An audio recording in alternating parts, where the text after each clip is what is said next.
Zegoera ezberdinak Euskal Herriko lurralde ezberdinetan bebai, gure hizkuntzari dagokionez. Hori da, eta justo sormena eta aipatu ditugun ekimen hauek guztiak eukitzek ere oinarrizkoa gure hizkuntza bera da, ez?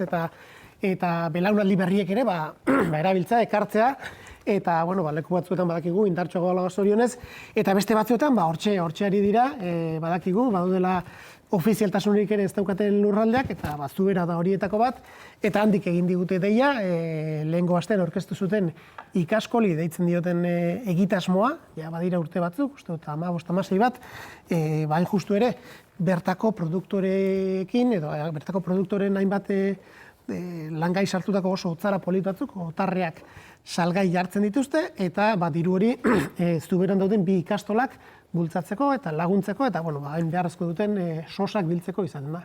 Laguntza eskatzie dalako kanpainaren helburua bai eta gure elkartasuna, baina zer trukean jasota, eta esan dako, bertako laborariak, bertako produktuak ere bildu otzaratan, hane bazara zu? Fana, bertako produktuena eta otzarana eta bar. Otzarana nahiko fana naiz honelako kontuena, egia esan, bi helburu betetzen dituzulako, ez? Euskara bultzatu hori, aipatu bezala urtzik, Euskal Herriko txoko batean edo lurralde batean non zailtasun gehiago dituzten, gurean baino, eta gero jaso produktu benetan gozo eta zoragarri batzuk. Elkartasun hori beharrezkoa dalako esaten gabiltz, baina trukien zehozer emon bebai. Bertatik bertara, kanpaina aurkezten ibili da, baina bertatik bertara ondo ezagutzen du ze gertatzen ari den ikastoletako guraso, Egoitz Urrutikoetxea telefonaren bestalien Egoitz Arratsaldeon. Bai, Arratsaldeon. Ez da hain errezabez, ez da, ikastolak martxan izatea? Ez, baina beharrezkoa ere bada, zerbaiten egitea.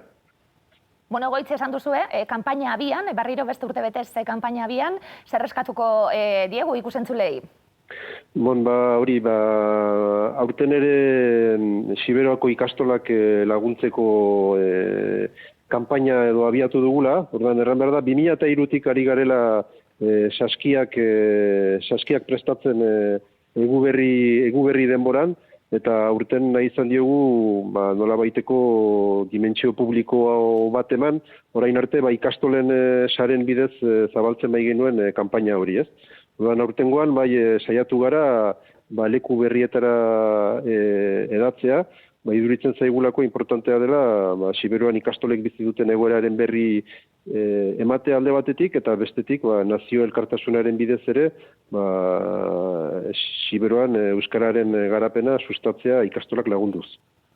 Arratsaldeon Egoitz, zuek ikastola hauetan, zer kontatu ezakezu, badakigu bi direla, uste dut bat Basaurian, bestea Eperra handiena, zenbat ume dira, non bizi, nola joaten dira, eta uste dut lehen hezkuntzan egite dutela, gero nora joan behar dute, ez dute dena Zuberoan egiterik, ez da? Bai, beraz, jakin behar da, Ipar Euskal Herrian bezala, beraz, Siberoan, murgiltze eredua eskaintzen duen eredu bakarra ikastolarena, hau da, sehaskarena dela. Siberoaren kasuan, bi ikastola dira, bata Basaburuan, Basaburuko ikastolan 36 aur dira eskolatuak, 10 eskolan eta lehen mailan, eta Petxarreko ikastolan, hau da, Soitako ikastolan, 103 aur dira, 10 eskolan eta lehen mailan. Behin lehen maila bukatu ondoan, Siberuko aurrek hartu behar dute Lartzabalerako bidea, Basenafarroan baita Barnekaldeko sehaskaren kolegio bakarra. Beraz, momentu honetan hori dira, gutxi edo asko 140 aur dira eskolatuak. Guretzat biziki importantea da, berriketan atera dira euskararen egoerari buruzko inkestak, inkesta soziolinguistikoak, eta horiek agerian ezartzen dutena da, Ipar Euskal Herrian, eta batez ere Barnekaldean, eta batez ere Siberoan, etxeko transmisioa apeko errekara doala, hau da, euskara ez dela gehiago etxean transmititzen, edo ez behar adina, eta transmisioa bermatzen duen gune bakarra eskola dela. Eta noski, diglosia egoera batean, eta frantsesak gain hartzen duen eguneroko bizitzan, euskara ikasteko modu eraginkor bakarra murgiltze eredua da. Horrek ongi adierazten du, Siberoan euskarak ze egoera bizi duen, eta zein beharrezkoa den ikastolen laguntzea. Hori de, goitz esaten zabiltze, barnekaldean gainera, gero aurrera egin ala, esaten zabiltzie, gero aurrauek handitzen doazten einien mugitu egin behar dira, lize hori dagokionez euskaraz jarraitu nahi bedute Baionaraino joan da, ezberdina izango delako egoera be bai, hizkuntza ez da ofiziala euskara ez da ofiziala Ipar Euskal Herrian, baina ezberdina izango da be bai kostaldeko egoera, lapordeko egoera eta barnealde horretan ez du beroan daukazuena. Aho zabalik utzi nauzu, etxeko transmisioa, ikerketa horren arabera etenda dagoela, eta ikastolak direla momentu honetan hizkuntzaren transmisio hori bermatzen duten leku bakarrak. Bai, egia da Euskal Herrian siberoaz dugun ikuspegia aski idilikoa badela, edo karta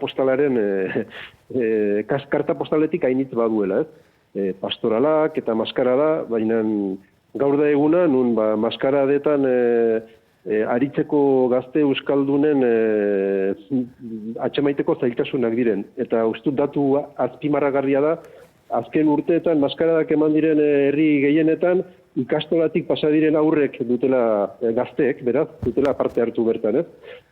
Hori azpimarratzeko elementua da. Transmisioaren bilakaera horrek sortzen digun korapiloa. Eta egia da, hartzen bada Ipar Euskal Herria bere osotasunean, siberoan apenas 12.000 biztanle gira, demografikoki beraz kopurua txipia da, baina simbolikoki importantea bada euskara bizi berritzeko beharrezkoak diren indarrak egitea Euskal Herriaren luze zabalean. Eta hortik beraz, aurten nahi izan dugu kanpainari indar berezi bat eman, agerian ezarriz, euskara sustatzeko eta laguntzeko zein beharrezkoa den ikastolak indarturik atera daitezen ondoko urteetan. Aipatu duzu gainera, ez, nola barnekaldeko aurrentzat, memento hontan, eta batez ere siberokoentzat, lehenik Lartzabalerako jautzia eman ondoan, lizeorako bidean Baionara joan behar dutela, eta egia da, siberuko gurasoen artean badugula gogoeta bat, eta gogoeta hori da justu ikastolaren eskaintza, hau da murgiltze ereduan eskaintza, behar dugula ama eskolatik lizeora ahal dela Ipar Euskal Herriko eremu guztietara zabaldu. Horrek suposatzen duen lan erantzi eta indar beharrarekin. Goiz, bukatzeko, badituzue bi saskimota okerrezpanago, badakit zuberoko irudi idiliko badugula, baina alde batetik ere oso polita bada, hanek lehen esan duen bezala, eguberrietara, gabonetara begira, sehaska bat edo, saski bat, otarre bat iristea zuberotik ere hango produktuekin, labur baina badaukazu zehaztea, norekin ze laborarekin egin duzuelan, eta zein den elkartasun kutxa honetan iristen zaiguna? Orduan, erranduan bezala, ikastolako saski horiek 2003-tik eskaintzen ditugu, eta azpimarratzekoa da, saskietan, otarre horietan agertzen diren ekoizpenak, jakiak, siberuko ikastolako gurasoek ekoitziak direla. Hori pentsatu dut importantea dela. Kampaina honetan nahi izan ditugu bi gauza uztartu. Batetik plazerra, eta beraz siberuko ekoizpenak dastaraztea, eta bestetik ikastolen sustengo, ez? Orduan, hemen erraiten den bezala, herri batez bisori. Eta beraz hori, siberuko ekoizpen ezberdinak agertzen dira bertan, saskietan, bi saski dira, orduan, bada ardigazna, txerrikia eta bestelakoak, ez? Hemengo laborariak eta ekoizten dituztenak, horiek dira. Eta, ez dakit gehiago zer aipa? Bori, ikaskoli.eus webgunean salgai dagoela, abian duzuela kanpaina, eskerrik asko Goitz oso interesgarria zurekin telefonoz hitz egitea, eskerrik asko zorteon, urrengora arte.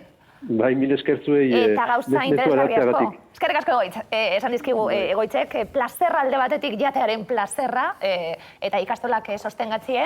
Esaten gabiltz, eskabiltz jende askori buruz berbetan, eskabiltze ume askori buruz berbetan, 103 ume bi ikastolatan, baina simbolikoki ze pisu duen lurralde osoan zuberoan be ikastolak egotie, eta euren transmisio gune bakarrak direla momentu honetan, egoera nola dagoen ikusita be bai, ustutze prozesuan dagoen lurraldea be bai zuberoa, eta ze garrantzitsua da naudana.